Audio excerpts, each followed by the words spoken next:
네, 이번 경제 언박싱은 최고의 IT 분석가 이형수 HSL 파트너 대표님 모시고 삼성전자와 반도체 이슈 얘기를 한번 들어보도록 하겠습니다. 대표님 어서 오세요. 네, 안녕하십니까? 예, 안녕하세요. 삼성전자 3분기 잠적 실적 발표가 됩니다. 근데 네. 이거 원래 했었어야 됐잖아요. 미뤄진 거잖아요. 네, 맞습니다. 왜 일단 미뤄진 건지부터 네. 좀 말씀해 주시죠. 정확한 맥락은 알 수는 없는데 네. 이게 뭐 의도적인 건 아닌 것 같습니다. 아무래도 그 실적 발표 전쯤에서 또 긴 장기 연휴가 있었잖아요. 네, 삼성 이제 그 재무팀도 쉬어야 되니까 물리적으로 좀 네, 물리적으로 아마 그런 영향이 있었을 것 같고 뭐 특별한 이유가 있을 것 같지는 않습니다. 네. 이제 최근에 발표된 거가 미국 정부가 이 뭐 삼성전자나 SK 하이닉스 반도체 장비 반입 규제를 사실상 이제 무기 유예한 부분이 있었잖아요. 이게 대통령실에서 발표한 내용인데 이거 어떻게 보셨어요? 그럼 이제 앞으로 좀 좋아질 일만 남았다 이렇게 좀 분석을 하면 될까요? 네, 이게 뭐 이스라엘 하마스 전쟁만 아니었으면 굉장히 반도체는 그 변수가 또 네, 생겼군요. 변수가 생겼네요. 맞습니다. 그 이 호재 굉장히 호재거든요. 네, 사실 그렇죠. 이게 저는 반도체 업사이클에서 마지막 남은 허들이라고 생각을 했습니다. 그런데 이제 이게 굉장히 잘 풀렸는데도 불구하고 지금 이제 매크로 변수가 또 이 호재를 덮어버렸는데요. 예. 이게 한번 제대로 반영을 할 것 같고 우리 입장에서는 굉장히 불확실성을 덜어낸 굉장히 어떻게 보면 긍정적인 호재라고 보고 있습니다. 어쨌건 미국 정부가 그동안 뭐 인플레 감축법부터 시작해서 여러 가지 이제 허들을 넘어왔는데 이제 마지막 허들이었는데 이게 또 중동전 때문에 어떻게 될지 모르는 영향이. 네, 뭐 일단 매크로는 뭐 서서히 시장에서 이제 그런 악재들을 녹여낼 거라고 보고 있고요. 이제 반도체 본격적인 반등 사이클이 이제 시작이 되면 이런 부분들이 좀 이제 긍정적인 포인트를 좀 더 이제 반영해주지 않을까 생각합니다. 이제 반도체의 그 핵심은 사실 모바일 쪽이 더 무게가 있잖아요. 이제는 삼성전자가 차세대 모바일 프로세서 엑시노스 2400 이 제품을 공개했다고 해요. 네, 엑시노스 이게 좀 약간 모르는 분들이 많을 것 같고 저도 좀 약간 생소한데 어떻게 설명 좀 해주세요. 네, 뭐 스마트폰의 두뇌 역할을 하는 칩입니다. 그러니까 어플리케이션 프로세서라고 해서 AP라고 하고요. 예. 애플 같은 경우는 자체 설계 칩을 쓰죠. A 바이오닉 칩이라는 시리즈를 쓰고 그리고 이제 그 안드로이드 계열에서는 그 퀄컴이라는 업체가 그 스냅드래곤이라는 AP를 주로 납품 공급을 해줍니다. 예. 삼성은 이제 스냅드래곤도 쓰는데 엑시노스를 자체 설계해서 쓰거든요. 그런데 이제 이게 작년에 못 나왔어요. 엑시노스 2300. 그러니까 갤럭시 S23에는 2300이 못 들어간 거죠. 예. 왜 그러냐면 재작년에 큰 이슈가 있었습니다. 네. 엑시노스 2200에서 발열 이슈가 있었죠. 아, 네. 약간 에러가 있었고. 네, GOS라고 해서 그때 게임 옵티마이제이션 시스템이라고 해서 그 발열이 많이 나니까 게임 성능을 그러니까 프로세서 성능을 좀 하향 조정해 버린 거예요. 소프트웨어적으로. 네. 그것 때문에 큰 문제가 생겼었고 그 이후로 그 다음 모델에는 채택이 안 됐고 이게 1년 9개월 만에 엑시노스 2400이라는 이제 칩이 나와서 이게 갤럭시 S24 내년에 나오는 거기에 이제 스마트폰에 채택이 됩니다. 그럼 뭐 기존이랑 뭐 사실 크게 뭐 달라지는 그런 것들을 느낄 수가 있는 건가요? 아무래도 뭐 4나노 공정이고 아무래도 설계도 좀 좋아졌다라고 생각이 들거든요. 예. 그래서 이제 아무래도 기존 엑시노스보다는 좋아지는 건데 중요한 거는 퀄컴 스냅드래곤보다 얼마나 좋아지느냐가 중요하잖아요. 그렇겠죠. 네. 그런데 이제 아마 스냅드래곤보다 좋을 것 같지는 않습니다. 제 개인적인 생각으로는 그런데요. 그래서 이번에 보면 그 갤럭시 S24 같은 경우는 세 가지 라인업 있잖아요. 기본 모델이 있고 플러스 모델이 있고 울트라 모델이 있는데 네네. 네, 기본 모델하고 플러스 모델에는 엑시노스가 채택이 되고 울트라 모델은 퀄컴 스냅드래곤이 대부분. 그러면 스냅드래곤 어쩔 쪽이 더 하이 퀄리티 높은 뭐 그거는 나와 봐야지 아니, 돌려봐야 가격적으로 하는데 그렇잖아요. 그게 뭐 좀. 상식적으로 보면 이제 갤럭시 S23에서는 뭐 성능에 대한 이슈가 전혀 없었었거든요. 그러니까 스냅드래곤을 쓰니까 안정적이다라는 거는 어느 정도 입증이 된 것 같고요. 이제 엑시노스도 잘 되면 좋겠습니다. 희망사항이군요. 아직. 뭐 이거 뭐 보면 뭐 우리가 알려지기로 뭐 인간의 휴머노이드 뭐 시스템 반도체로는 뭐 그 선전도 많이 하는 것 같은데. 보니까. 네네. 아, 기대를 좀 해봐야 되겠어요. 그렇죠. 이게 그 어떻게 보면 이제 스마트폰을 사는 입장에서는 엑시노스 모델 외에 그냥 스냅드래곤이 채택된 게 좋긴 한데 우리 산업 입장에서는 엑시노스가 성공하는 게 굉장히 중요해요. 왜냐하면 삼성 파운드리 전체 물량에서 그래요. 그 캡티브 물량의 절반을 엑시노스가 차지하거든요. 그러니까 그동안 이제 삼성 파운드리가 안 좋았던 부분이 엑시노스 물량이 빠지니까 그렇구나. 이런 것들이 이제 가동률을 채우기가 되게 어려운 부분이 있거든요. 그럼 반도체 우리 관련 네. 연관 업체들에게는 이게 성공을 해야지 네네, 이제 가성도 맞습니다. 좋아지는 거죠. 그렇죠. 그리고 이제 이게 또 엑시노스가 성공하는 게 왜 중요하냐면 엑시노스가 잘 나와야지 이걸 또 응용을 해서 차량용 반도체로 응용할 수 있습니다. 이제는 자율주행차에도 두뇌 칩이 필요해지잖아요. 그렇죠. 그게 레벨 3 자율주행차부터 본격화되는데 그 엑시노스 V920이라는 예. 그 칩이 있는데 그게 이제 현대차 레벨 3 자율주행차에 적용이 됩니다. 예. 근데 엑시노스가 시원찮으면 아마 현대차도 여기 대해서 약간 부정적일 수밖에 없잖아요. 그렇겠네요. 네, 그러니까 앞으로 나올 어떤 우리가 이루어질 모빌리티 혁명에서도 삼성의 엑시노스가 굉장히 큰 역할을 해야 되는 거죠. 그렇군요. 잘 시작이 잘 돼야 네네. 되는 것인데 이 메모리 반도체 가격이 좀 오를 수 있다, 반등할 수 있다, 네. 뭐 이런 관측들도 좀 나오는데 뭐 왜 그런 얘기가 좀 나오는 거예요?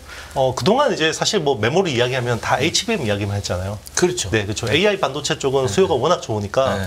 뭐 그 생성형 AI 때문에 이쪽은 워낙 수요가 좋으니까 HBM만 봤는데 뭐 HBM 좋고 DDR5 좋은 거는 다 알겠는데 그래도 이게 메모리 반등으로 가기에는 좀 부족하다라는 게 이제 그동안의 시장의 반응이었는데 예. 이제는 이제 레거시 반도체. 그러니까 레거시라고 하면 PC용 DDR4 이런 쪽도 이제 가격이 반등하기 시작했어요. 이걸 쉽게 얘기하면 이제 저사양. 맞습니다. 네, 그죠? 저사양 쪽이 이제 퍼블릭한 거 많이 맞습니다. 쓰는 거. 네. 그 반등을 했고요. 네. 그러니까 이제 이게 그 제가 가격 이야기하면서 제가 스팟 가격이 있고 고정거래 가격이 있다고 한번 말씀드린 적이 있는데 예. 스팟 가격은 일단 유통상들이 그 진행하는 가격이죠. 용산이나 이런 데서 네네. 조립 PC 할 때 이제 사는 이런 유통 가격이고요. 예. 고정거래 가격은 고정적으로 사가는 거래업체들이 대형 업체겠네요. 맞습니다. 뭐 그래서 뭐 클라우드 서버 쪽 같은 경우는 아마존 웹 서비스나 마이크로소프트 애저나 이런 쪽에서 사가는 이런 것들은 월 단위 계약이고요. 예. 그리고 이제 스마트폰 모바일 디램 같은 경우는 분기 단위 계약입니다. 그래서 고정거래 가격을 미리 알 수는 없잖아요. 업체들이 공개하기 전에는 알 수 없기 때문에 스팟 가격의 움직임이 중요합니다. 그래서 스팟 가격이 보통 고정거래 가격 대비해서 한 달 정도 선행해서 움직여요. 그런데 이번에 지금 고정거래 가격이 움직인 건 아니고요. 네. 스팟 가격이 한 달 전보다 5% 올랐어요. DDR4 8GB 제품이 5%가 올랐기 때문에 지금 그 고정거래 가격은 처음으로 하락이 멈췄거든요. 지난달에. 네네. 그러면 이제 하락이 멈췄기 때문에 아마 조만간 5% 정도의 상승은 오지 않을까 이렇게 시장에서 보는 것 같습니다. 근데 반도체는 정말 기술의 싸움이 요만큼의 약간의 차이 가지고 이제 업황이 막 바뀌고 선도 업체가 바뀌고 하는 경향이 있는데 좀 아까도 보니까 뭐 발열이 나는 PC 뭐 반도체에 대해서는 다시 수요가 감소하고 그것 때문에 이제 하나 건너뛰고 그거 문제 해결될 때까지 기다리고 이럴 정도인데 그 대표적인 게 이제 삼성이나 인텔이나 뭐 TSMC도 그렇고 이 어드밴스드 패키징 이게 후공정 처리 이게 굉장히 중요하다 이렇게 했는데 이거 좀 설명해 주세요. 그동안 이제 우리 반도체 기술의 진보라 그러면 예전에 기사 많이 쓰셨을 것 같은데 우리 3단 공정 미세 공정이 어떻게 되냐 이런 거 많이 쓰셨을 거예요. 그렇죠. 그렇죠. 40나노다. 이번에 28나노를 성공했다. 14나노 성공했다. 아 그게 스파 네. 뉴스였죠. 그렇죠. 그런 거였는데 그게 왜 그러냐면 이게 바로 무어의 법칙입니다. 그러니까 인텔 창업자 고든 무어가 이런 이야기를 했었거든요. 2년마다 트랜지스터 집적도가 2배씩 증가하기 때문에 반도체 성능은 계속 좋아지는 거였어요. 근데 그게 계속 작용을 했는데 몇 년 전부터 이게 작용을 안 하기 시작합니다. 왜냐하면 임계점에 도착했네요. 맞습니다. 5나노부터 이게 굉장히 쉽지 않은 거예요. 그러니까 5나노에서 바로 3나노로 가야 되는데 이게 기술이 너무 어려워서 못 가는 거예요. 그러니까 이게 뭐 집적도가 안 높아지니까 어떻게 했냐면 3단 공정 기술보다는 이 패키징 기술을 통해서 칩 성능을 끌어올리기 시작한 거죠. 잘 이해가 안 가는데. 네. 이게 원래 집적 회로라는 게 이제 기술이라는 게 무해 법칙에서 나오는 게 이렇게 이렇게 반도체를 이렇게 칩을 보면 이렇게 설계도처럼 이렇게 복잡하게 있는데 그걸 점점 줄이고 네네, 해서 맞습니다. 얼마나 작게 줄이냐에 따라서 소형 가전이라든가 이거 채택될 수 있는 거잖아요. 그런 그렇죠. 얘기인데 네. 이게 이제 거의 줄일 만큼 줄여서 못 줄이겠다 이거 아닙니까 지금? 맞습니다. 이거 줄이는데 비용이 너무 드는 거예요. 예를 들면 5나노에서 3나노로 전환하는데 예. R&D 비용만 50조 원이 들어갑니다. 양산이 50조. 아니죠. 네, R&D만. 알아도 안 할 수도 있는 상황이거든요. 그렇죠. 굳이 그렇게까지. 그렇죠. 삼성전자가 100조 원 현금이 있다고 그러잖아요. 네. 이런 회사도 연구개발 한번 방향 잘못 잡아서 50조 날려버리면 한 번에 날리는 거예요. 한 방에 훅 가는 겁니다. 그러니까 이게 쉽사리 지를 수가 없는 거죠. 그래서 최근에 뭐 이제 반도체라는 게 국가 대항전이라고 이야기를 하는 게 예. 이제는 개별 기업이 이렇게 기술 진보 잘못했다가는 망할 수도 있어요. 그럼 국가 경제도 완전히 망가지네. 맞습니다. 그러니까 이제 정부 자금을 태워주지 않을 수가 없는 거죠. 이제는 규모도 안 되고. 그러니까 쉽사리 뭔가 4나노, 3나노로 막 지를 수가 없는 거예요. 그래서 5나노에서 4나노 가는데 삼성이 그때 수율 이슈 때문에 큰 문제가 생겼었잖아요. 수율이 35%밖에 안 돼서 우량 고객인 퀄컴이 TSMC로 옮겨가 버렸고 이번에 그 세계에서 제일 첨단 공정 잘하는 회사가 TSMC잖아요. 네. 근데 이번에 애플의 AP인 A17 프로라는 칩을 아이폰 15 시리즈에 넣었는데 네. 이게 또 발열 이슈가 있었잖아요. 아. 그게 뭐 아직 정확한 원인은 알려지지 않았지만 아마 3나노 핀팻 공정에서 좀 문제가 있지 않았을까라는 거 이야기할 수 있거든요. 그만큼 3나노가 어렵다는 거죠. 네. 아니 그래서 추가 질문 드리면 그래서 집중 임계점에 따라서 더 이상 줄일 수 없고 비용도 많이 들어가는 위험한데 그럼 방향을 어느 방향으로 이제 기술적으로 어느 방향으로 그 전환하는 게 있을 거 아니에요? 대체할 게 있을 거 아니에요? 그러니까 이제 뭐 선단 공정을 여기서 스탑한다 이런 건 아닌데요. 선단 공정은 나름대로 열심히 하는데 우리가 생각하는 만큼 속도가 안 나와요. 그래서 칩의 성능을 높이는 방법은 이제 두 가지가 있죠. 이제 선단 공정을 잘하거나 아니면 패키징을 엄청나게 잘하면 됩니다. 아, 그 패키징 네. 기술이라는 게 이제 궁금해요. 후공정. 맞습니다. 그게 이제 후공정이라고 해서 그동안에는 별로 안 중요한 거다라고 이제 인식이 됐는데 이제는 이제 AI 반도체라든지 뭐 이런 새로운 응용차들이 나오면서 네. 이제 사람의 두뇌를 모방하기 시작합니다. 반도체라는 게.